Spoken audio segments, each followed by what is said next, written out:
Well, now it's time for some real magic. In fact, I'm going to work slowly and deliberately so you can see exactly what happens. It's an old story, I don't know if it's true or not, but we'll see if I can prove it, that these aces are printed with a magnetic ink. I'll show you how this would work, at least in a poker game. For example, let's say there are 4 hands going on here. And by the way, there is the ace of hearts, the ace of clubs, the ace of diamonds, and the ace of spades. The 4 aces, if you had not yet been introduced. These 4 aces, I get the ace of spades. The others will go here on the table, just like this. Now, what will happen is a few cards go, 3 cards in fact, go on to each of these out here. These are known as indifferent cards.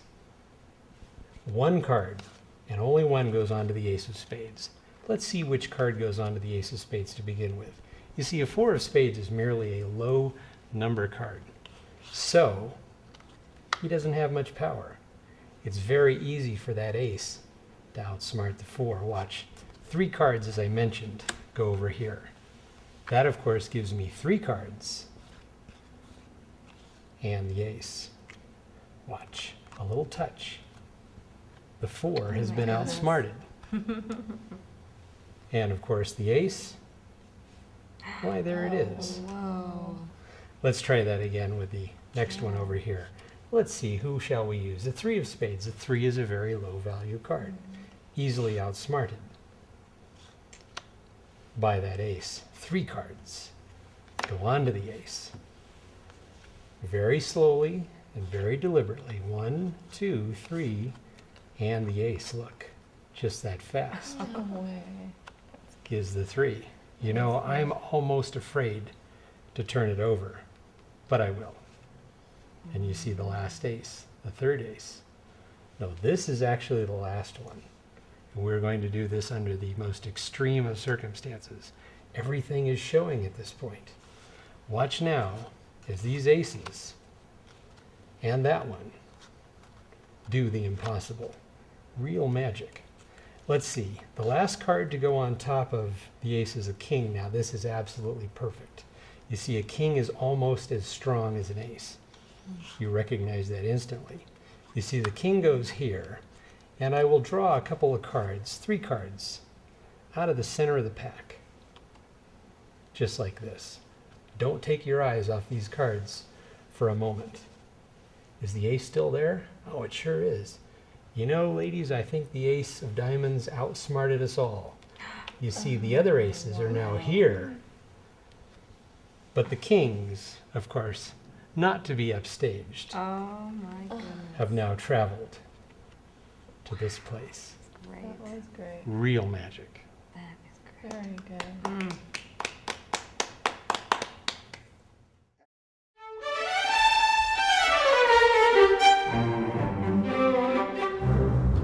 For the explanation of real magic, you're going to need a bit of a setup. Of course, you have the 4 aces, the 4 kings. You will also need 8 cards out of the deck, it doesn't matter which ones. 2 cards you will take and put face to face. This becomes an impromptu double back card. You begin by taking the kings for your setup and giving them a bit of a bend, as you can see. This will help a little bit down the road, and of course I will explain why. Those go face up on the pack. The impromptu double back card goes on top of that. 8 cards go on top of that. And now you are ready to perform. So,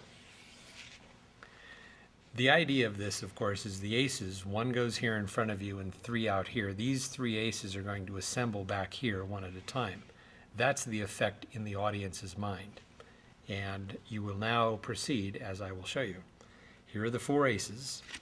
I'm going to gesture pointing to them, and get a break under these 2 top cards, like this. When I pick up the aces, I'm going to be displaying them one at a time, and as my right hand approaches the pack, I pick up those 2 cards from below, holding them with a break. I now am thumbing off the aces one at a time. That's 1, and I turn it face down. That's the first one. 2, I can even call out the names of these if the audience or you like. That's the ace of diamonds. When I flip over that second ace, I drop those two indifferent cards on top of the aces. There's 3 and the fourth ace of spades. You have now substituted 2 cards for 2 aces. I now turn over the ace of spades and deal it face up in front of me. These 3 cards go out into my right hand like so. I now gesture, I can flip this packet face up and say these aces will go out on the table in front of me. Don't call attention to that ace necessarily. This is just a subtle way of showing and gesturing, giving them one extra look at this ace. Of course, there are 2 indifferent cards underneath. So now I turn this pack face down and I deal these cards from the top to the left, the first one, the second one to the middle. Now I take this card, turn it face up. As I straighten these cards, this gives one little extra flash of the ace in my hand. And now I deal that card to my right on the table. You now have 2 aces on the top of the pack, but you need to change the placement of where these 2 cards are in relationship to those to the other cards here. Here's how I do it.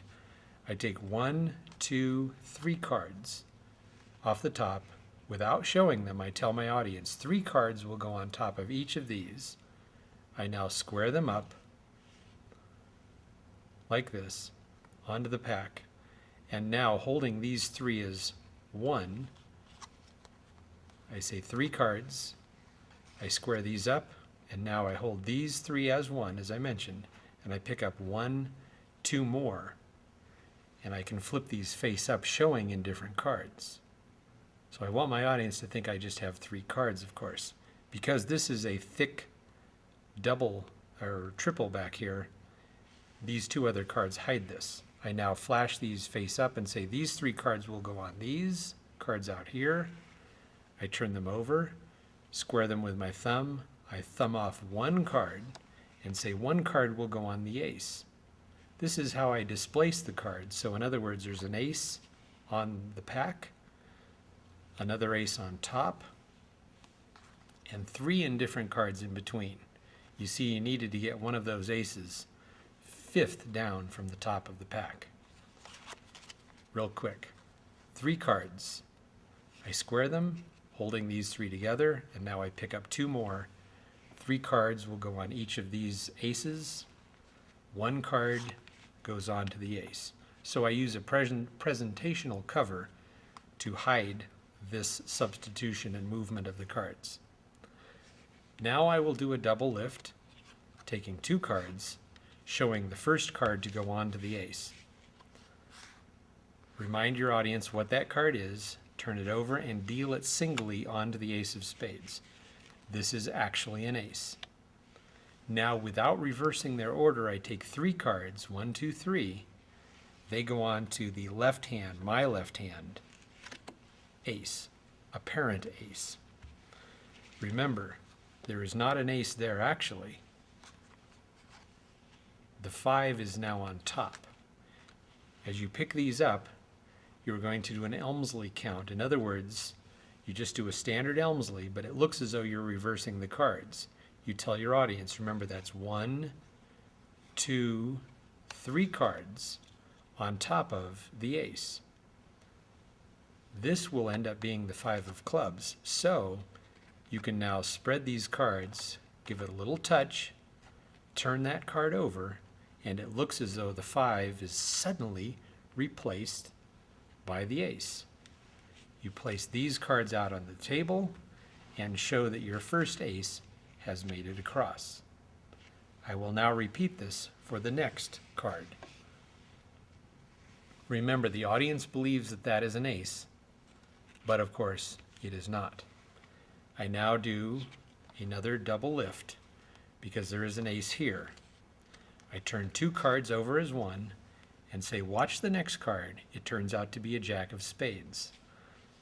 Telling your audience the jack of spades goes on top of the aces, and 1, 2, 3 cards on top of the ace.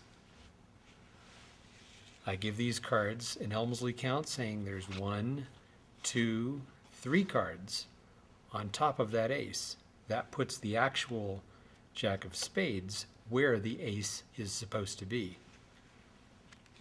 Suddenly, the ace is gone.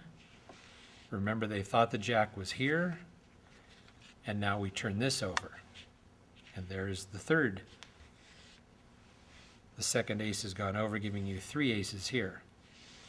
Now, when I pick the pack of cards up over to my side, remember I gave those kings a bend. If I push down at this corner, that bend allows a break to appear, levering up these cards.